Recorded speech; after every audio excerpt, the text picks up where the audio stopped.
Upang Ilonggo, Please subscribe and like. and share. Nako mga kababayan, eto na nga, no?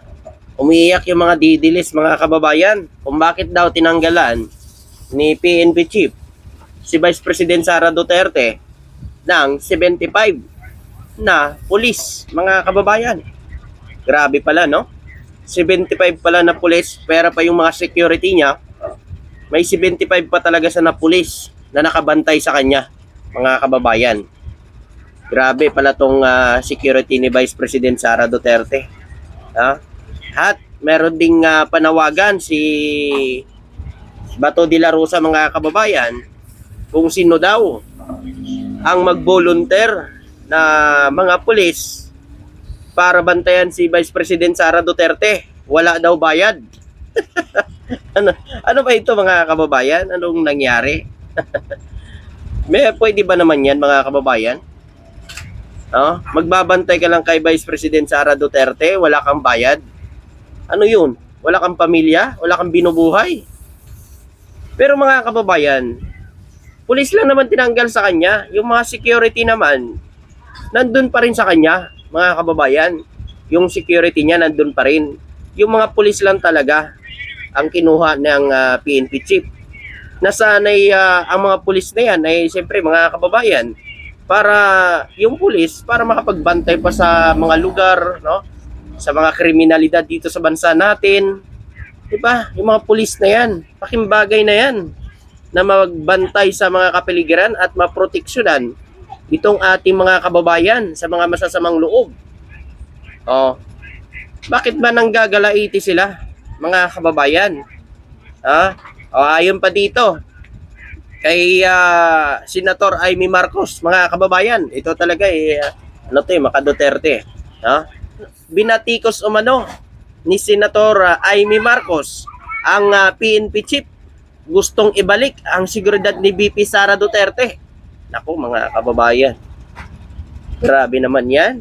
Mamaya po mga kababayan, titingnan po natin kung ilan ang security ng dating Vice President na si Leni Robredo mga kababayan. Titingnan natin kung ilan ang kanyang security mga kababayan. Tingnan natin mamaya.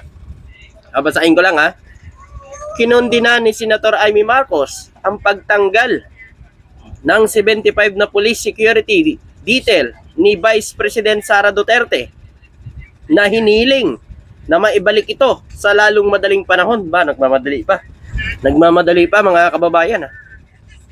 Kailangan ibalik sa lalong madaling panahon. Parang nagbabanta. Alam nyo po mga kababayan, sa lahat po nating mga kababayan, itong 75 na pulis na ito, mga kababayan, na sinasahuran ng taong bayan, dapat talaga gampanan nila ang serbisyo nila, ang kanilang tungkulin bilang isang pulis.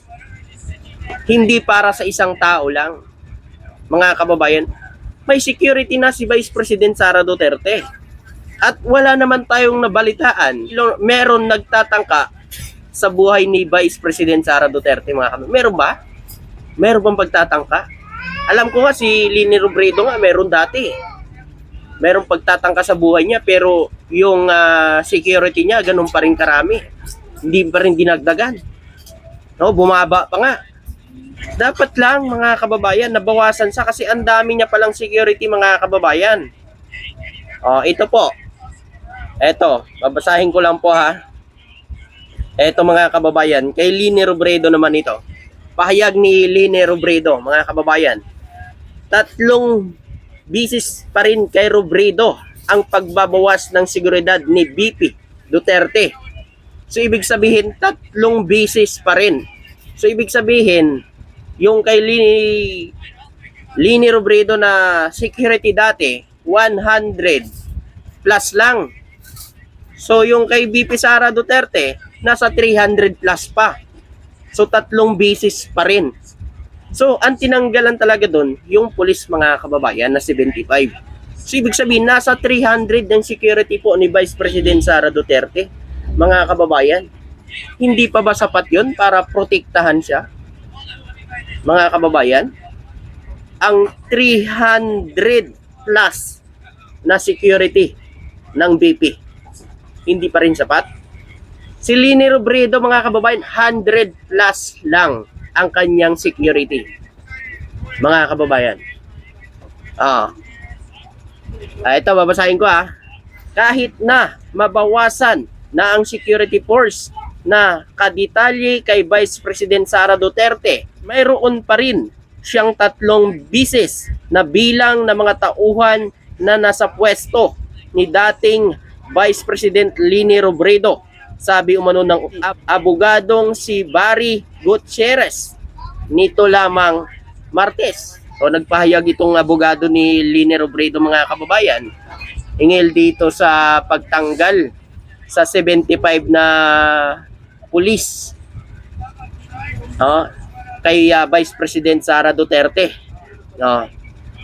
Sinabi pa ni Gutierrez na isang dating mambabatas na naging tagapagsalita rin ni Robredo sa isang online na panayam sa mga mamahayag na hindi niya nakikita ang punto na pagrereklamo ni Duterte tungkol sa kanyang pinababang detalye ng seguridad. Hindi mahanap kung ano ang rason sa pagrereklamo ni Vice President Sara Duterte. Kung tutuusin naman, mga kababayan, tama naman.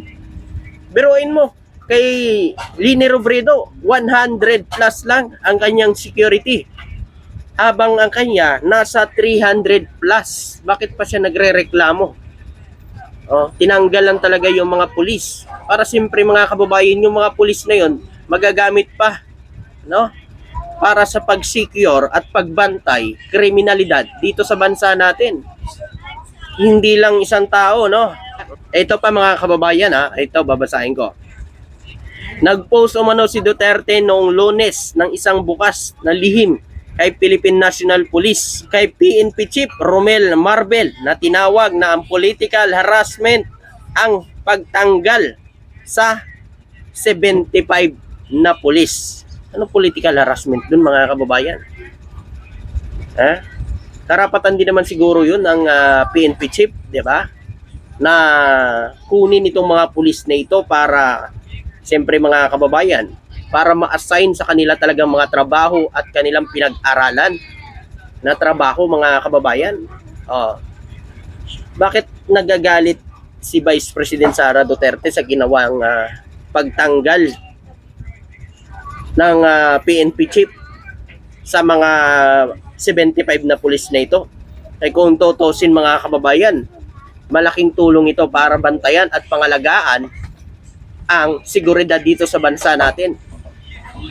Kung doon lang po yan kay BP Sara, anong mangyayari, mga kababayan? Kung tutusin, ang daming niya ng security. Ito, babasahin ko ulit. Gayunpaman, itinuro ni Gutierrez na batay sa mga ulat ng Commission of Audit, si Duterte ay orihinal na merong 433 na security. Abaw, grabe, damuha, magaling na yung iyang security, mga kababayan. Bakit pa siya nagre-reklamo? 433 security officer. Ibig sabihin, na bawasang lakas ay maaari pa ring higit sa 350. So, ibig sabihin, mga kababayan, kung babawasan sa ng 75, mga kababayan, nasa 358 pa rin ang naiwan kay Vice President Sara Duterte na security, mga kababayan. Grabe, ang dami. Okay, Leni Robredo, ilan lang, mga kababayan? Ito, babasahin ko lang. Yung una, nagsimula si VP Leni sa security deal noong 108 noong 2016. 108 lang, mga kababayan, kay Leni Robredo. 108. Pero may narinig ba kayong nagsasalita siya kay Duterte dati?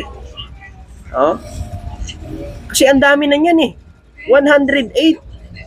Oh, dami na magbabantay sa iyo. Mga kababayan, yun ang pinakamataas na naabot base sa pagkakaintindi ko sa mga articles na lumabas noong 2022. Nagsimula si BP Sara Duterte sa 433. Mahigit 4 na bisis yan sa kuha ni BP Lini. Ang 108 na iyon ay nabawasan umano ng 83 noong 2020. Nabawasan pa mga kababayan. So ibig sabihin, binawasan pa ang 108 ni Lini Robredo, naging 83 mga kababayan. At noong 2020, 12 na opisyal at 71 na enlist, sabi ni Gutierrez. 12 na opisyal at 71 lang na enlist. Ang naiwan kay Lini Robredo sa 83 nung 2020 mga kababayan. 83. So ilan yung nabawas? 25 ang binawas sa BP mga kababayan. At siya nagre-reklamo mga kababayan. Ayan, halimbawa lang yan kay BP Lini Robredo. Pero mga kababayan, tinanggap ni Lini Robredo yun. Bakit hindi niya rin tanggapin? Ba't siya nagre-reklamo? Kung sinasabi niya may banta daw sa buhay ni Vice President Sara Duterte, may nabalitaan ba kayo mga kababayan na pinagtangkaan ang buhay po ni Vice President Sara Duterte? Di ba wala? Wala ho tayong nababalitaan mga kababayan. Kaya tama lang ang ginawa ni PNP Chief. Tatanggalin. Ang dami na yan 353 na security. Gaano karami yan mga kababayan? Ba't pa siya magre-reklamo? Sus, ginoong gagmay. Wala ginagdalag ko. Grabe naman yan. Kay Lini nga, 83 na lang. Sa kanya, 300 plus pa. 353 pa. Ayun, nagre-reklamo siya. Nako, mga kababayan. Kayo po, mga kababayan, ano ang masasabi nyo dito? Kayo, ano ang makukomento nyo dito? Please like and share ng video na to mga kababayan. Para lagi kayong updated. Mag-subscribe na rin po kayo sa YouTube channel ko.